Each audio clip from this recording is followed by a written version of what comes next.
Hello, I'm Beth O'Sullivan, and I'm on the faculty at Rice University's Jones Graduate School of Business, and also in the School of Engineering as part of the Rice Center for Engineering Leadership.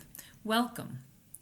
Today, I'll be giving you some tips for socializing and networking in the United States, even if you consider yourself a shy person. I'll start by defining networking and give you some reasons you might want to try it. Then, we'll talk about preparing to attend a networking event, meeting people and having a conversation with them at an event, and then I'll give you some ideas on how you can continue to build and maintain relationships over time.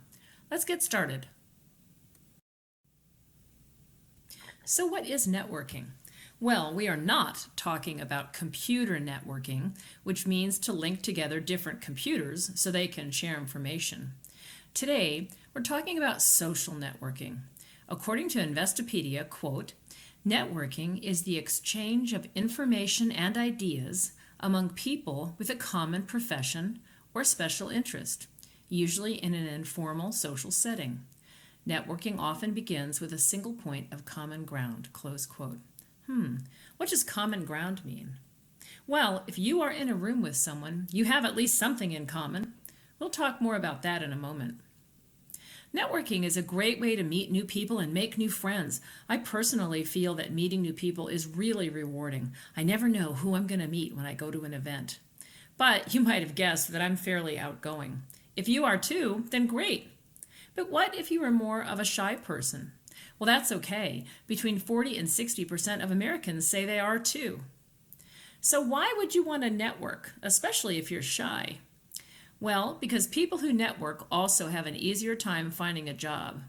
And believe it or not, you may be able to help someone else over time too. Let's talk more about that. As I said, meeting new people with common interests can really be helpful in finding a job, because studies show that people get jobs from someone known to someone they know. So not necessarily a first connection, but usually a second or a third connection. There are usually lots of people applying for a specific job. If you see a job posted on a website, go ahead and apply. But then contact someone you know who works at that company to learn more about the job and see if they know anyone who works in that department. Your goal here is to increase chances that your resume will be seen among the many other applicants online. Being seen is the first part of being considered for your job. I personally might be hesitant to ask a friend to recommend me for a job, but I would tell them how interested I am, and I might even ask if they felt comfortable mentioning my interest to someone in the department where I had applied. It's all about being seen. And having a large network of contacts can help you be seen. There is a drawback, though. Over time, networking has gotten a bad image because some people do it just to use other people and not for the really right reasons. So let's reframe your attitude towards networking. When you think about your network, you might think of 3 different groups of people that all intersect with you.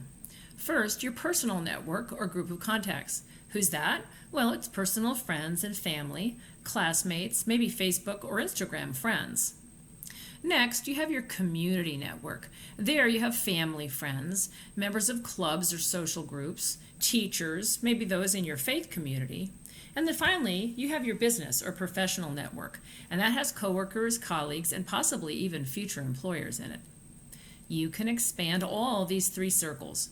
Over time, you'll develop meaningful relationships, and the big picture here is about links between all these groups. Yes, someone might help you get a job, but think also about how knowing all these cool people can help you give back to them. Maybe you just met someone starting a new company, and she's looking for someone who knows how to code in Python. And you just happen to know someone who's a great coder, who's looking for some part-time work. You can put them together.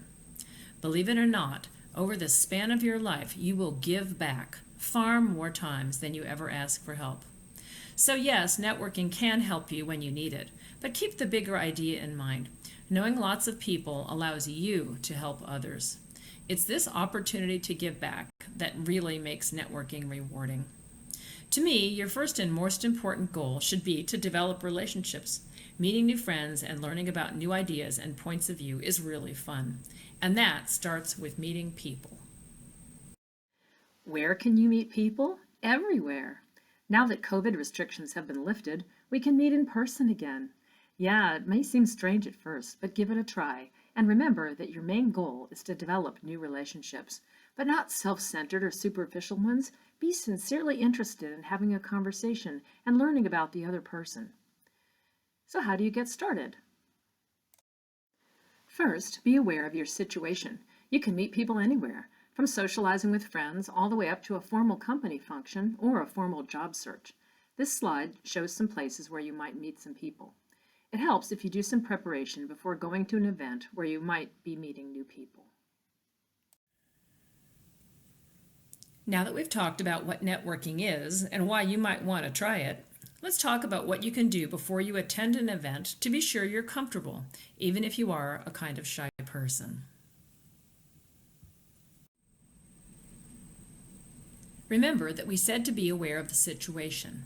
A networking event is meant to let you meet new people and make connections. Your ultimate purposes might be to get an internship, but not tonight. For tonight, decide why you are going and set some reasonable goals. Maybe you want to meet new people, or you might have a more specific goal, such as to learn more about opportunities for people with your skills in the energy field. When I say to set some goals, make them reasonable goals. Don't expect yourself to go meet 50 people. Go to the party and meet 1 or 2 people, and if you're shy, go home after that. Set yourself up for small successes. The next time you go to a party, maybe you'll meet 3 people, and then maybe 4. Remember that the idea is to have a short, and that means about 5 minutes, and meaningful conversation with a few people. To help you get ready, do some internet research on the companies and people who will be attending the event. If it's a RICE event, you can go online and see which companies have been invited.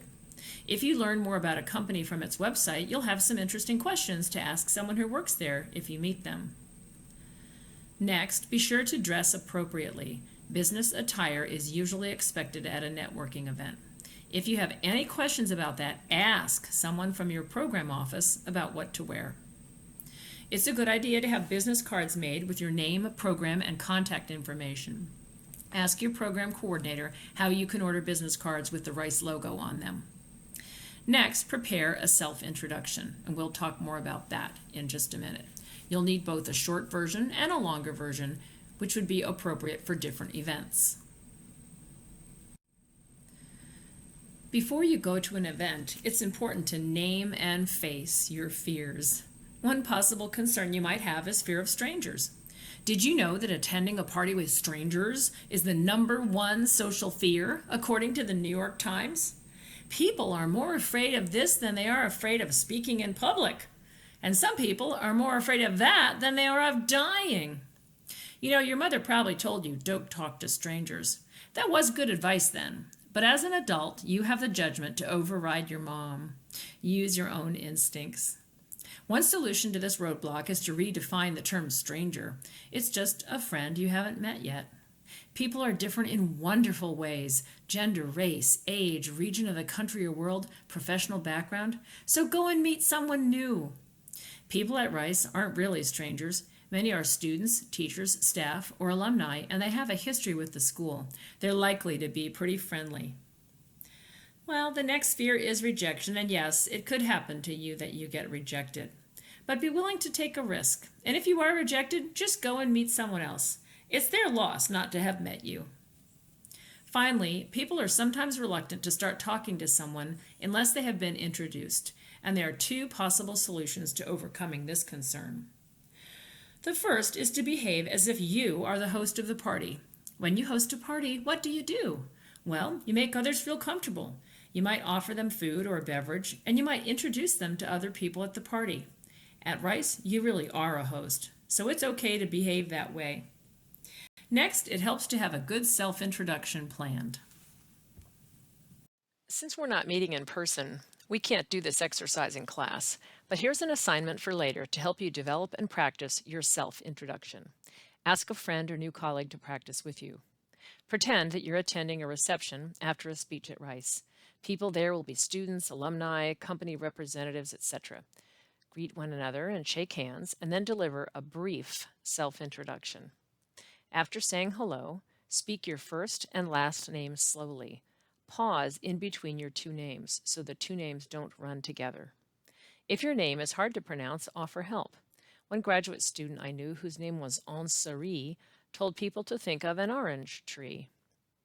After you say your name, add a short comment that gives the other person more information about you or a way to respond and start a conversation. For example, I might say, "Hi, I'm Beth O'Sullivan. I'm on the faculty here at Rice." Or, "Hi, I'm Beth O'Sullivan. I really enjoyed the speech tonight. What did you think?" One other thing to do to prepare for an event is to be sure you have a great American-style handshake. Thank goodness that COVID restrictions have been lifted and we can meet in person again this year. The handshake is back! So here are some tips. If you are seated, stand up to meet and shake hands with someone. Look at your hand to find the space between your thumb and your index finger. That is called the web of your hand. Make sure that you are stepping close enough to the other person to shake hands web to web. If you don't, you might end up squeezing someone's rings or not feeling like you got a good handshake. Be sure to make eye contact and smile. Now, for some reason, some women tend to tilt their heads when shaking hands. I don't know why, but that's not needed. And I've also observed that some men tend to twist their hands as if arm wrestling. Just keep your head straight and your hand vertical. In many countries, a soft handshake is a sign of respect, but in the United States, a firm handshake is expected. Not bone-crushing and painful, but not soft or limp either. Try to match the pressure you're feeling. You've probably noticed the source notes on the bottom of some of these slides. There's a wonderful book called How to Work a Room by Suzanne Rowan, and she says that one way to be more comfortable at a party is to join the greeting committee.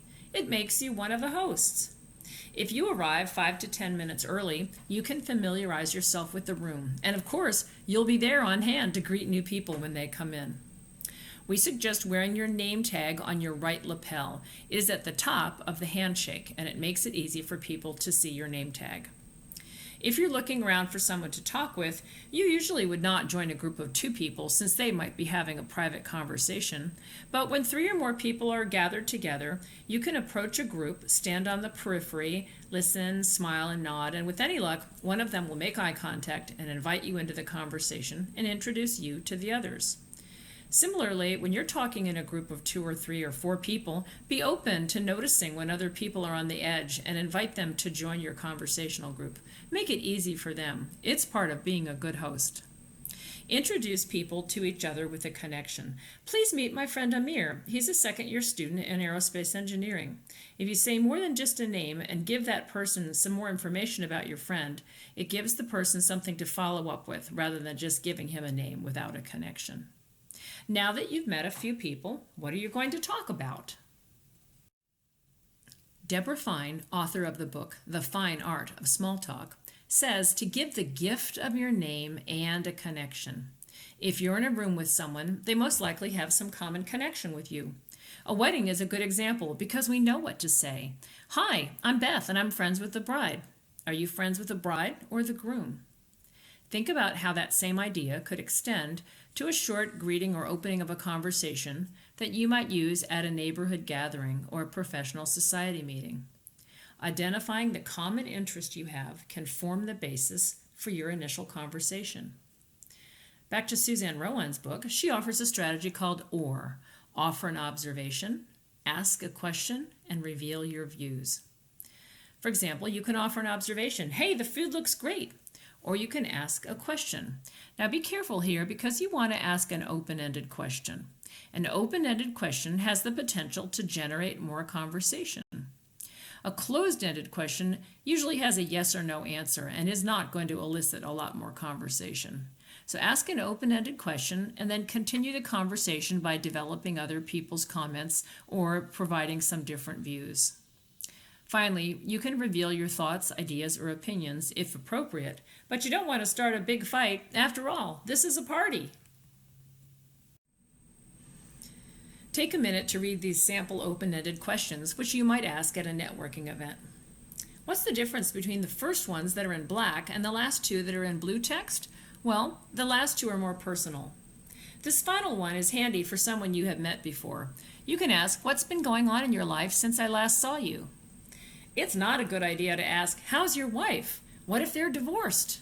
So this last question is a really useful one. One last tip. Remember that your job at a networking event is to meet people, not to eat. You can eat, but choose the food you can easily manage. I don't even know why they serve those little round red tomatoes that roll off people's plates at networking events. And remember, red wine can stain easily. Once you're into a conversation at a party, keep up your part. If someone says, "What's been going on?" don't say, "Not much." Instead, say something. Perhaps, "We're planning a visit to the Texas Hill Country next weekend," or "We had a great soccer game last weekend." Here's some things that are easy to talk about in the United States: local events, culture, hobbies, business, etc. You can always talk about the event, the location, or the food. And here in the United States, people really do like to talk about themselves. One thing that works for me is to say, "Hey, that sounds interesting. How did you get involved in that?" Or sometimes I just say, "Cool, tell me more." You need to be a well-read, well-rounded person to be a good conversationalist. Read things outside of your academic discipline. Have new ideas and new perspectives so you can contribute to conversations and respond to the ideas of others. To carry on a conversation, you need to link ideas together. Ask something such as, "What do you think?" Or, "I hadn't thought about it that way." Or, "How did you come to have that perspective?" "How did you get interested in that?" But avoid rapid fire questions. You are not interrogating your new friend. Instead, ask open ended questions and allow for answers that let you learn more about the other person. Offer your own observations and be willing to be a little vulnerable. Finally, Letitia Baldridge, one of the great authors of etiquette books here in the United States, says this: "Be bright, be brief, be gone." But how do you leave a conversation gracefully? One way is to ask the person to join you in another group. You might say, "Oh, I see my friend Nassim. Can I introduce you?" Once they're engaged in a conversation, you can easily say, "Excuse me." Another way is to return the conversation to the first topic. You might say, "I've so enjoyed talking with you about the changes in healthcare. Enjoy the rest of the evening." Or you can ask for a business card if that seems appropriate, possibly as a route to issuing an invitation. You might say, "I know there are so many others who want to visit with you this evening. May I ask for a business card? I'd like to stay in touch and maybe we could go to have coffee and continue our conversation." Now, here's a side note. In the United States, someone saying, "Let's have lunch" or "Let's have coffee" might not mean that. If you reach out to set up something and they don't respond, try again. But after 2 attempts, it probably means they don't have time to meet you. So don't feel offended. People are really just busy. Back to ending conversations. You can ask for a referral. "I'm really interested in the marketing aspects of the new software division. Is there someone you suggest I talk with?" If that person is attending the party, maybe you can be introduced. Finally, you can end a conversation by showing appreciation. You might say, "Thank you so much for coming to Rice. We appreciate your support so much. Have a wonderful evening." Or you can make your intentions clear by saying things like, "It's been so nice to meet you. I'm going to circulate and meet some of the other new students." Or, "Thanks for chatting with me. I want to get around to say hi to everyone, but I hope you have a great evening." Congratulations, you had a great time at this party. How do you build your network over time? Well, when you get home, write down some notes on who you met at the event and what you talked about. Consider sending a follow-up email saying you enjoyed meeting him or her. Over time, look for ways to give back. You might find articles that might be of interest to your new contacts and send them. But do not say anything about a job. Your goal here is to network for relationships first. When you are ready in a year or so, that might be the time to see which of your contacts might know someone who could help you get a job. But in the meantime, be ready to give back by connecting your contacts to your other contacts when appropriate. Don't put two people together unless one has the skills the other really needs and that you're confident that connecting them to each other will benefit them both. Finally, use social media appropriately to extend and maintain your network. It's a great idea to take the Career Center's workshop on LinkedIn to make sure your profile is as strong as you are. I hope after this session you'll feel more comfortable getting ready to socialize and network in the United States. Once you're finally on campus, we'll hold additional graduate continuing orientation sessions and may be able to have some practice sessions. But take some time to practice at home. Practice the self-introduction, and then be ready to come and meet new people in the United States. You might be surprised how fun it is to meet new people and learn new ideas. And be sure to share your culture too. That's part of what makes you such a special part of Rice University. The next 2 slides offer some additional resources and books you can read about socializing and networking in the United States. Have fun and good luck at Rice. Bye.